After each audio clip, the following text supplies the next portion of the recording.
ঢাকা ইউনিভার্সিটিতে ডাকসু যা করতে পারে না সাদেক কায়েমরা তাই করেছে।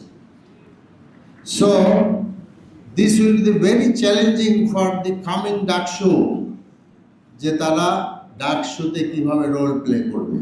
আই স্যালিউট দেম, এবং আমি মনে করি যে তাদের এই প্রশংসার কারণে তারা যেন ভেসে না যায়, তারা যেন নিজেদেরকে সংরক্ষিত করে। তোমরা অবশ্যই ক্লাসের বই পড়বে। ওই যে ডিমের কথা বলছিলাম, ডিমের বাইরে অনেক বই আছে, ডিমের বাইরে অনেক পড়াশোনা আছে, সেগুলো পড়তে হবে, পৃথিবী সম্পর্কে জানতে হবে। কেমন ভাষার দক্ষতা অর্জন করা দরকার, মেনলি দুটি ভাষা। বাংলা তো আমরা জানি, তবে খুব ভালো জানি বলা যাবে না। আমি নিজে বাংলা খুব খারাপ ছিলাম। এসএসসিতে স্টার মার্ক পাইতে হইলে হওয়ার জন্য বাংলাকে আমার অনেক টানতে হয়েছিল। বাংলা কম পাইছি তো, ওই অন্য জায়গা থেকে টানতে হয়েছে। তো বাংলা আমাদেরকে ভালোভাবে জানতে হবে, ইংরেজি জানতে হবে। আরেকটি কথা বলে আমি শেষ করছি, সেটা হলো পৃথিবীতে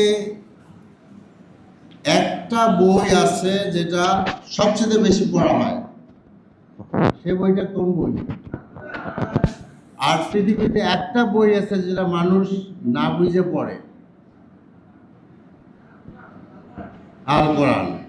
এখন তোমরা যে বইগুলো পড়লা, either arts, science and commerce, তোমরা যদি না বুঝে পড়তা তাহলে তো এ প্লাস পাওয়া তো দূরের কথা, পাস করার কোনো সুযোগ ছিল? দুনিয়ার ব্যাপারে আমরা বুঝে বুঝে পড়ি, আল্লাহর বইয়ের ব্যাপারে না বুঝে পড়ি, এটার মধ্যে দুটো মিলানো যাবে? আল্লাহ তাআলা যদি আমাদেরকে মরার পর প্রশ্ন করে, বান্দা তোমাদের জন্য একটা কেতাব পাঠাইলাম, তো কেতাবটা তো বুঝলা না, তো বাস আমার কথা শেষ। পৃথিবীর মধ্যে সবচেয়ে উত্তম কেতাব হলো কোরআন, কারণ আল্লাহ তাআলা নিজেই বলেছেন লা রাইবা ফি, এটার মধ্যে কোনো সন্দেহ নেই। কোনো পৃথিবীর লেখক যত বড়ই হোক, যত জ্ঞানী হোক, সে কিন্তু এই কথা বলতে পারে না লা রাইবা ফি, এটা বলতে পারে না। সে বলে যে আমার এই বইয়ের মধ্যে যদি ভুল থাকে আপনারা ধরাই দিবেন, আগামী এডিশনে ঠিক করে নিব। কিন্তু আল্লাহ বলেছেন নো, লা রাইবা ফি।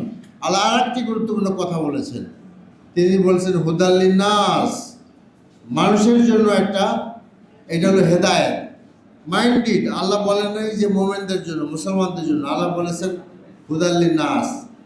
ঠিক আছে, আমি তোমাদেরকে আহ্বান জানাচ্ছি যে আসো আমরা কোরআনকে পড়িয়ে নিই। কোরআন কোনো দলের না, কোরআন আল্লাহর কিতাব, মানুষের জন্য আসছে। এবং আমি এই কথা বলে শেষ করতে চাই যে আজকের যে অবস্থায় তোমরা এসেছ, এর মধ্যে কিন্তু খুব স্যাটিসফাইড হওয়ার কোনো সুযোগ নাই।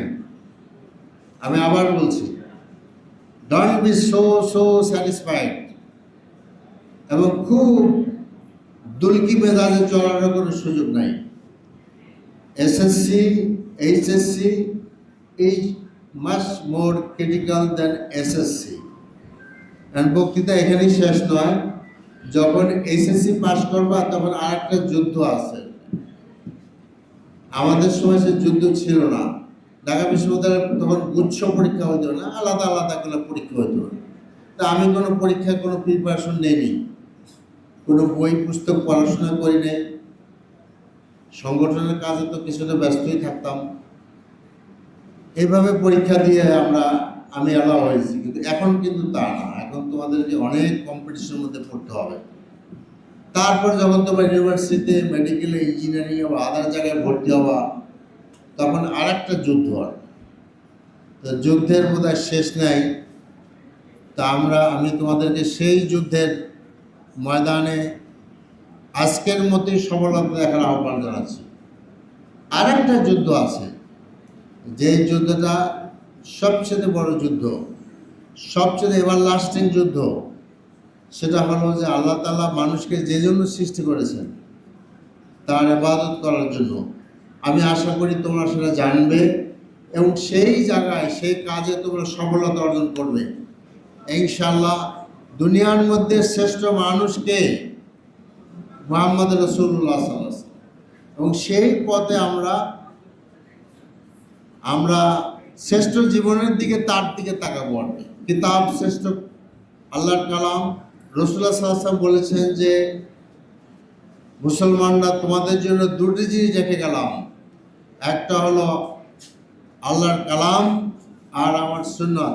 এই যতদিন পর্যন্ত মুসলমানরা এই দুইটা জিনিস ধরে থাকতে পারবে ততদিন পর্যন্ত তোমরা সফল হবে। আশা আমরা সকলে মিলে আল্লাহর কালামকে ধরে থাকি, সুন্নাহকে জানার চেষ্টা করি। আমি দোয়া করছি তোমাদের জন্য যে আল্লাহ তাআলা তোমাদেরকে দুনিয়া এবং আখিরাতের সফলতা দান করুক। ইনশাআল্লাহ সামনের দিকে হয়তো যদি বেঁচে থাকি আবার তোমাদের কোনো এক সফলতার মঞ্জিলে ইনশাআল্লাহ দেখা হবে। আল্লাহ আমাদের সকলকে কামিয়াব করুন। ওমা তৌফিক ইল্লা বিল্লাহ। আসসালামু আলাইকুম রাহমাতুল্লাহ। সুবহানাকা আল্লাহুম্মা ওয়া বিহামদিকা আশহাদু আল্লা ইলাহা ইল্লা আনতা আস্তাগফিরুকা ওয়া আতুবু ইলাইক। তোমাদেরকে অনেক অনেক ধন্যবাদ।